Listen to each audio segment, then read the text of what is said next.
Hello there. So I'm back on Tier Maker, this time to actually make a kind of tier list. Yeah, this is the first time I've done this. Normally I just use this website for roster duster to wipe out half the roster, but here we're going to be making a tier list based on the characters' canon abilities as best as we can. There's probably going to be some inconsistencies with the way I arrange things. It's bound to happen because I've not really planned for this at all. Just thought it might be fun to do. So the current list, the current tiers I've got are Champion tier, which is obviously about the best characters. You know, characters like, Goro and Liu Kang. Boss tier is for characters who are bosses but don't necessarily have much of a track record in terms of wins. You know, characters like, say, and I might as well add them in while I'm saying this. Oh, there you go. You can see everything now. Yeah, this is a better look. So Onaga's going to go here because he don't really have much in the way of wins, but obviously canonically he is pretty damn tough. Then you have Hero tier, which is just for the characters who get a decent number of wins. Characters like, say, Sub-Zero. Well, that's not first Sub-Zero. He might be higher than that. So I'll put Sonya there. She's the example of that. Where is my boy? There we go. Average tier is just for the characters who didn't get much fleshing out in the 3D era. You know, someone like,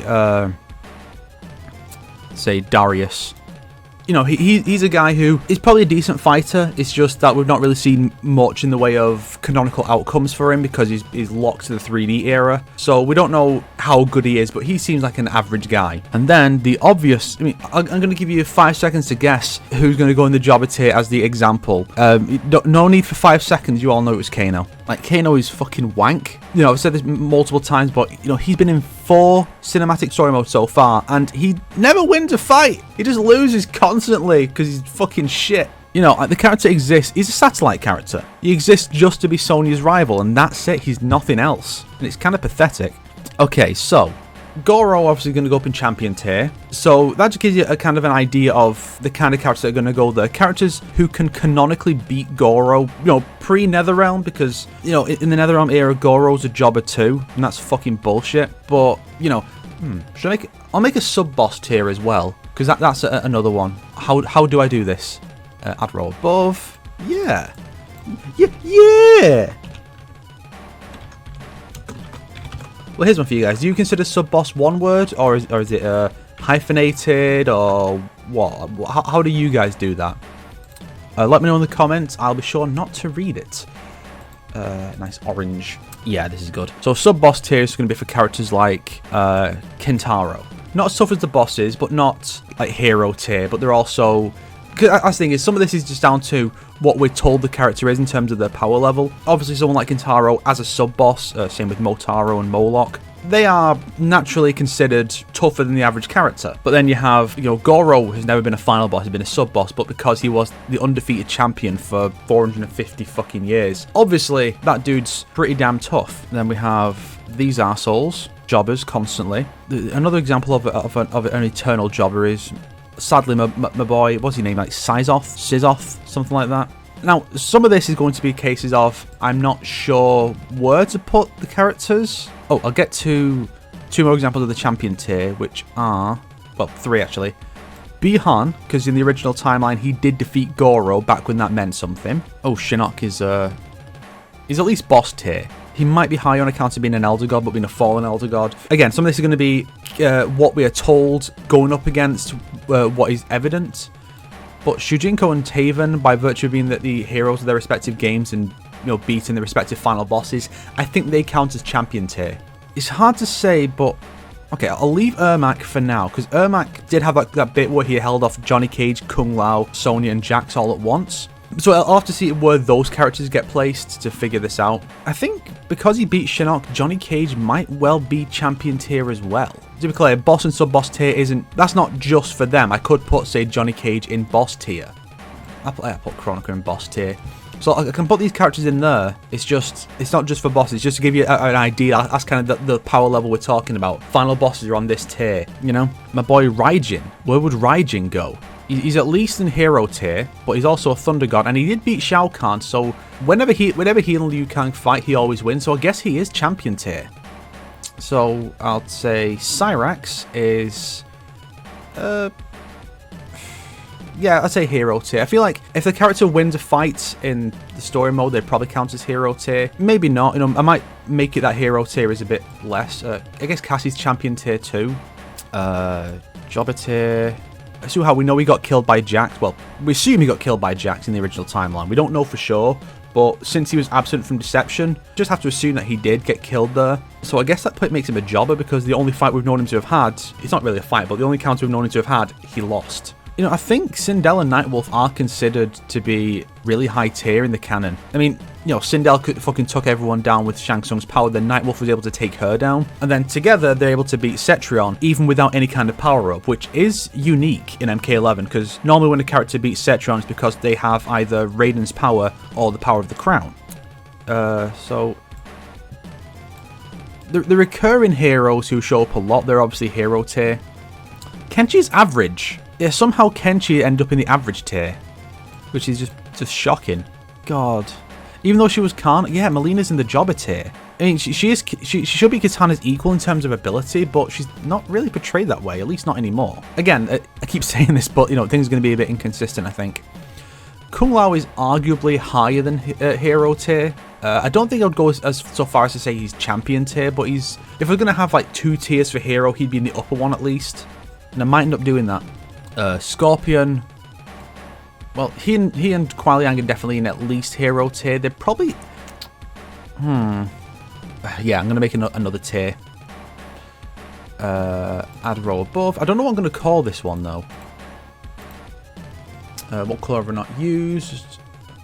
I've used basically everything. I mean, I don't know what I'm going to call this tier.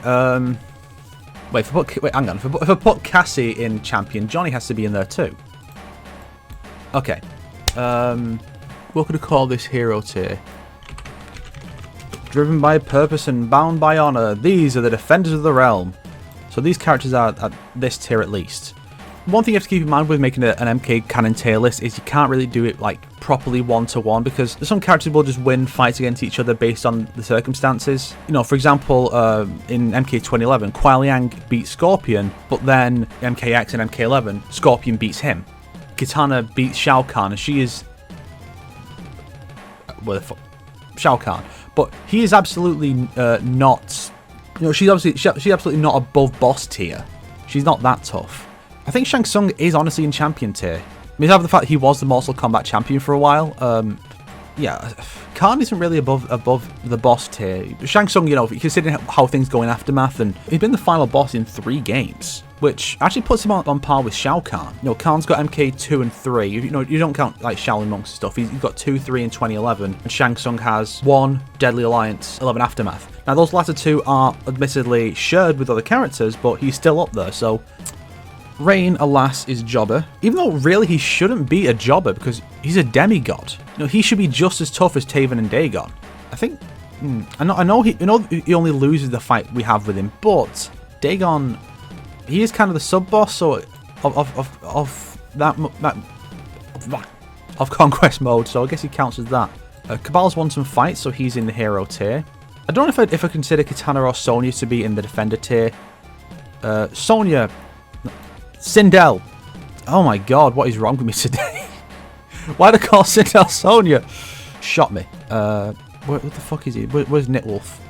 Nitwolf, here we go. He's in defender tier. These 2 are quite tough. Jackie's in hero. Baraka, unfortunately, is in jobber. You know, he, Reptile, and Kano make up the jobber squad from the Netherrealm era. And it sucks because, you know, it says a lot that the leader of the Black Dragon, the leader of one of the major factions, the leader of the Tarkata, an entire race who obviously would value might, you know, the mightiest of them has to be the leader, and, you know, Reptile, the seemingly last of his race, they lose all the time. It fucking sucks.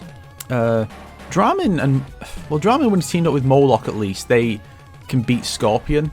So in theory, he should be defensive here, but he's going to go into average. But yeah, I was saying before, I think I just forgot to finish the thoughts, is you can't really do like a one-to-one thing. You can't say this character beat this character beat this character, because it does change between installments. There isn't really consistency, and in theory, that's good. In theory, it's good that you don't necessarily have certain characters who are guaranteed to beat other characters. Anyone can beat anyone, but at the same time, you know, this is Mortal Kombat. For 20 fucking years before the Netherrealm era, there was an established hierarchy of characters. There were characters who were just head and shoulders above most of the other characters.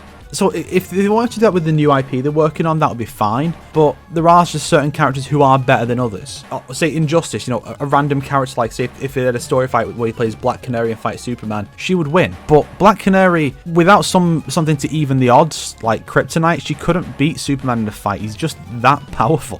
So now we've got Kung Jin in hero tier alongside Jade and Jackie, and we've got Eren down in jobber tier, just in case you're just listening and not watching. Devora, well, no, yeah, she was playable, yeah.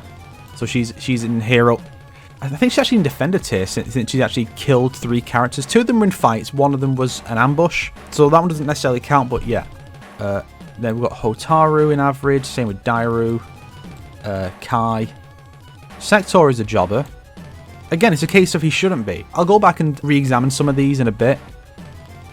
I mean, you look at this, you think, why the fuck are characters like Meat and Mocap in the average tier when you have while Sector and Baraka and Melina and Rain, much more notable characters, are in jobber? I mean, by virtue of being a demigod, Rain really should be in at least defender tier, so I'm going to move him up there.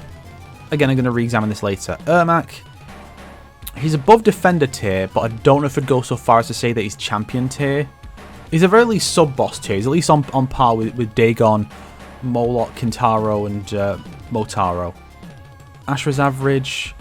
See, Bo-Rai Cho, we've never actually had a fight with him in the story mode, but he should be pretty high. I mean, he trained Earthrealm's champion. So, obviously, he has all this knowledge, but then again, you could say, just because he knows how to fight doesn't mean he can put it to practice himself. He's just... Bo-Rai Cho can't do the flying kick and the bicycle kick. He knows how to do them, but he's, too fat. Mavado is average because he beat Cabal but then lost to him.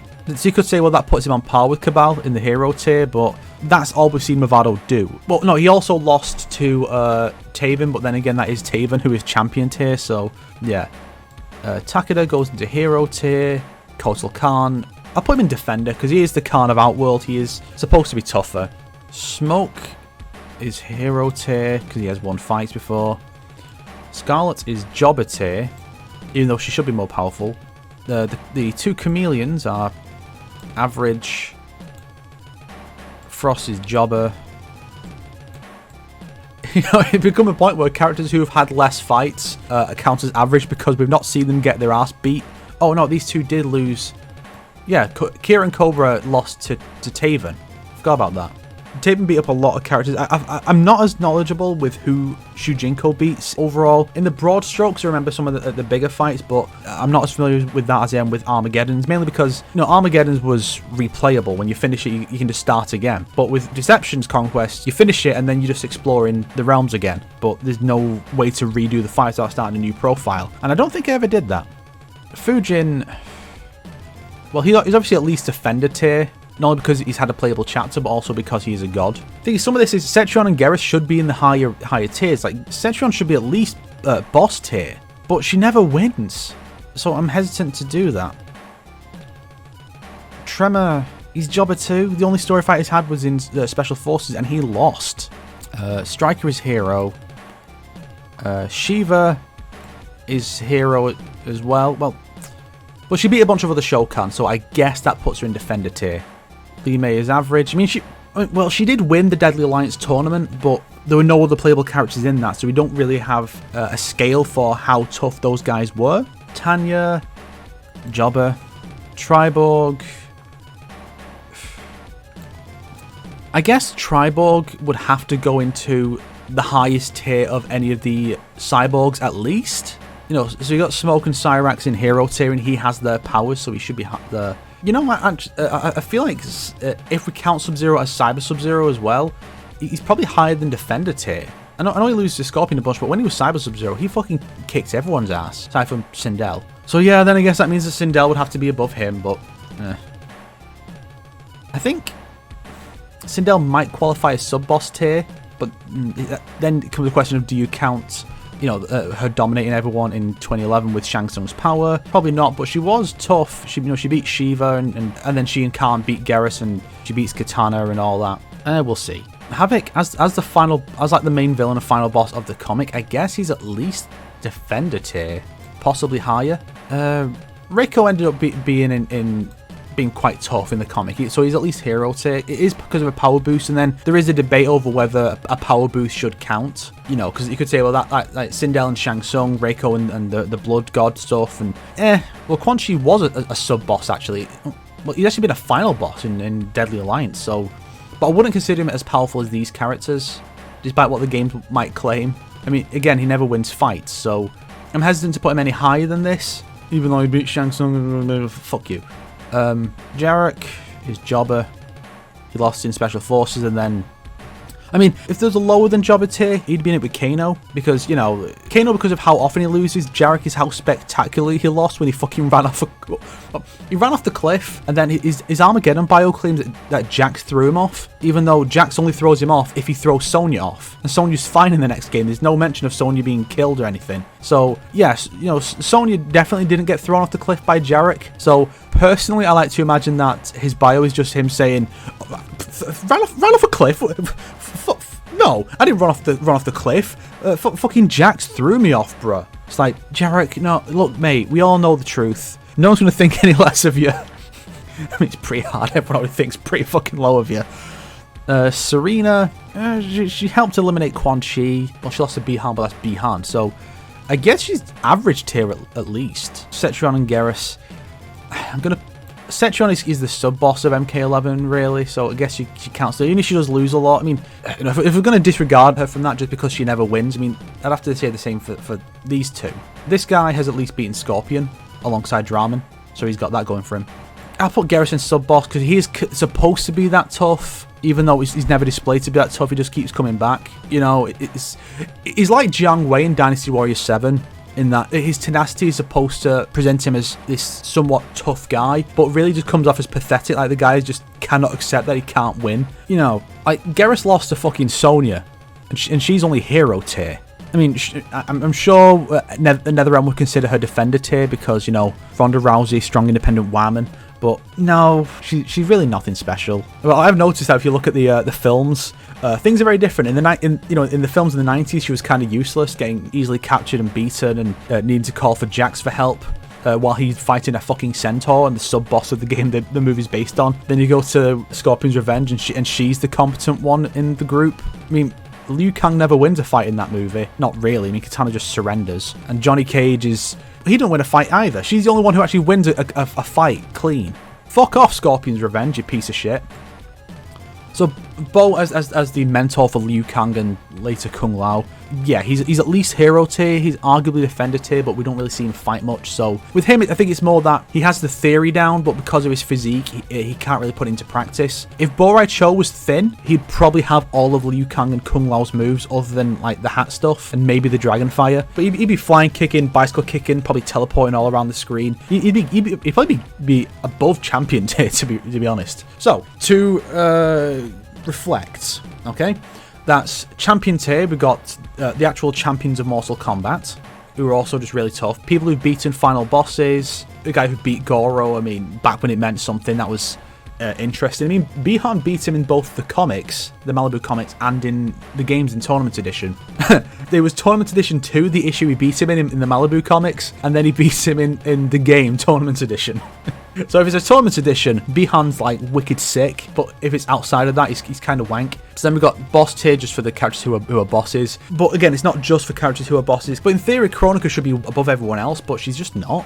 Again, it's combining what the games claim is the case and what is shown to be the case, and that often conflicts. Then the sub-bosses, Ermac is at least up there because he could hold off 4 of Earthrealm's best, including one who's defender tier and one who was later made into champion tier. You know, back then, Johnny would be maybe defender tier, because I think a lot of people would consider Johnny, even back then, to be a match for Goro, but you know, it wasn't canonically proven. Even if you count Shaolin Monks, where he steals the kill from the monks, it's not really proven that he could beat Goro.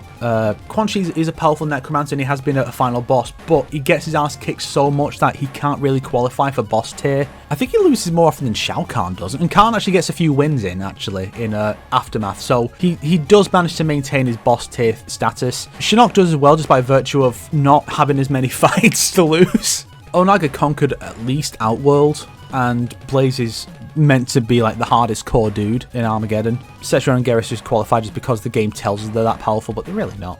Does Fujin qualify for sub-boss tier at least? I mean, he is a god, basically Raiden's second in command. He also won quite a few fights in Aftermath, but yeah, I think he counts as sub-boss. But then again, that would place him above Kuai Liang, and I don't think... No, I don't think he qualifies. I think he is just defender tier.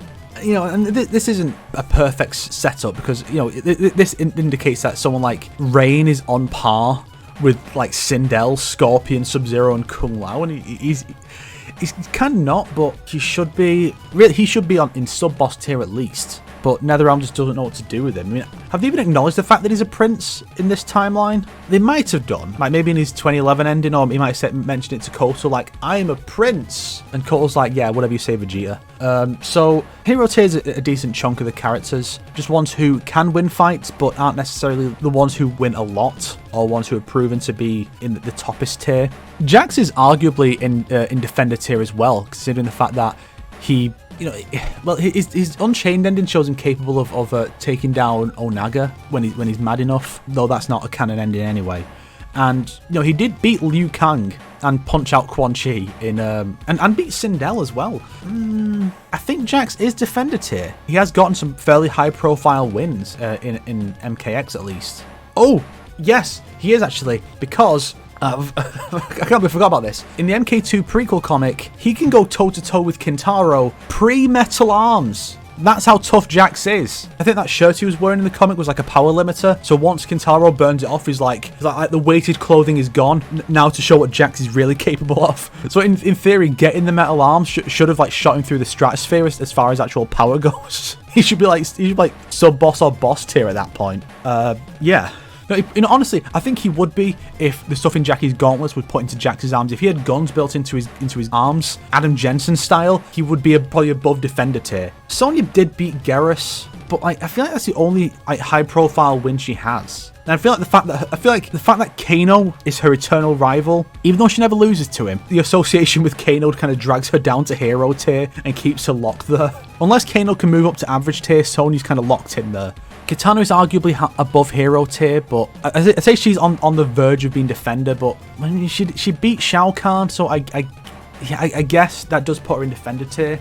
Yeah, it's a weird thing where Sonya ends up being like one of the weakest of the Earthrealm heroes, and her allies are largely above that. And then you look at Jin and Takeda, and like they don't really get any high-profile wins. I mean, Jin is arguably higher than that because he did beat Kotal. You know, he and Takeda haven't really had a chance to show off what they can do outside of fighting jobbers.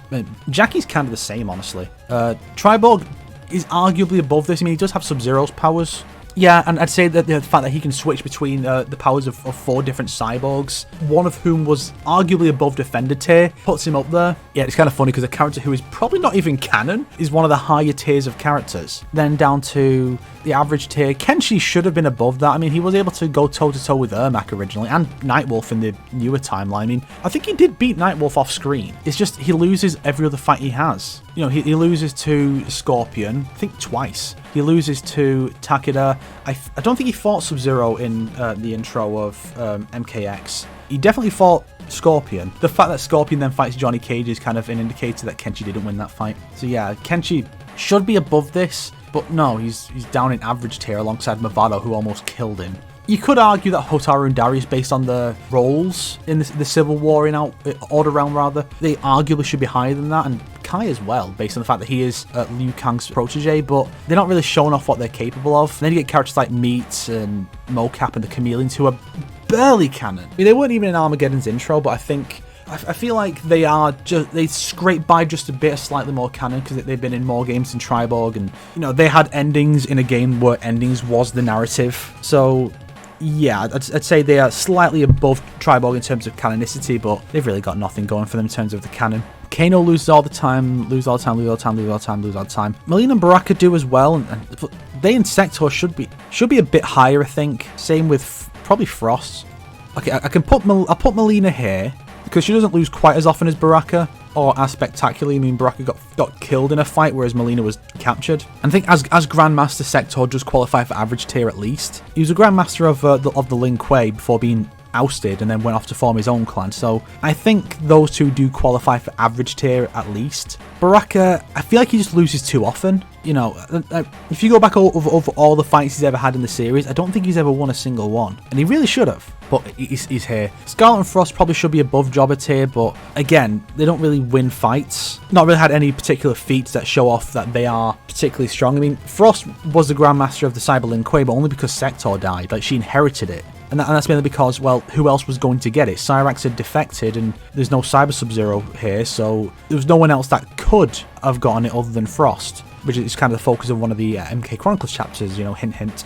Cobra and Kira lose when they fight Taven, and they don't win any other fights. Tremor, just based on his appearance, I feel like he should probably be in at least average tier, but again, he's not really achieved anything. Then you've got Tanya and Jarek, who also don't win fights. And you could argue Tanya's not really that much of a fighter. She's more the kind of person who uses her wits. So she's probably more in... So if you were taking the character's intellect, she'd probably be above that. She'd be an average or hero because of the way she manipulates people. But yeah...